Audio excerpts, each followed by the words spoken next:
ഈ ഒരു തീരുമാനം പാണക്കാട് സാദിഖ് അലി തങ്ങളെടുത്ത നിലപാടുകൾ, അദ്ദേഹത്തിൻ്റെ അഹങ്കാരത്തിൻ്റെ സ്വരം ഒരിക്കലും മുസ്ലിം ലീഗിന് ചേർന്നതല്ല, പാണക്കാട് തങ്ങന്മാർക്ക് ചേർന്നതല്ല. അദ്ദേഹം എടുത്ത അദ്ദേഹത്തിൻ്റെ ഏകപക്ഷീയമായ ധിക്കാരപരമായ തീരുമാനങ്ങളാണ് ഇന്ന് മുസ്ലിം ലീഗ് എന്ന് പറയുന്ന രാഷ്ട്രീയ പ്രസ്ഥാനത്തെ ഈ പ്രതിസന്ധി നേതൃത്വത്തെ എങ്ങനെ ഭീഷണിപ്പെടുത്തുന്നതാണ് പറയുന്നത്? നിങ്ങൾക്ക് കേൾപ്പിച്ച എൻ്റെ ഫോണിലുണ്ട്, ഇപ്പൊ കേൾപ്പിച്ചു തരാം. എങ്ങനെ നിങ്ങൾ അതായത് 50,000-ഓളം മൗലവിമാരുണ്ട്, മുഴുവൻ ആളുകളെയും മദ്രസകളിൽ നിന്ന് പിരിച്ചുവിടും, പള്ളിയിൽ ബാങ്ക് കൊടുക്കുന്നവരെ പിരിച്ചുവിടും.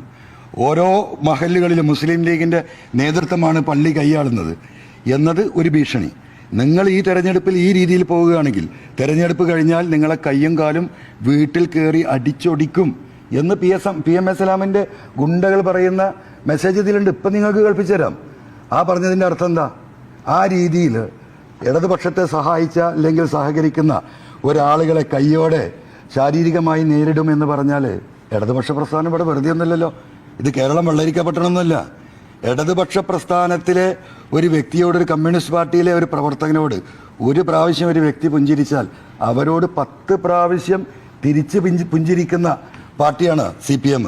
അതുകൊണ്ട് CPM-ഉം ഈ നാടും ഈ ഇടതുപക്ഷവും ഇവിടെ നിലനിൽക്കുമ്പോൾ ഈ പറയുന്ന ജിഫ്രി തങ്ങൾ വിഭാഗം നമ്മളെ സഹായിക്കുന്നുണ്ടെങ്കിൽ അവരെ അങ്ങ് കയ്യേറ്റം ചെയ്ത് കളയാം എന്ന് വിചാരിച്ചാൽ അത് ഇവിടുത്തെ ജനം അംഗീകരിക്കും എന്ന് ഈ പറയുന്ന സലാമിൻ്റെ ഗുണ്ടകൾ വിചാരിക്കുന്നുണ്ടെങ്കിൽ അത് കേരളത്തിൽ നടക്കൂല.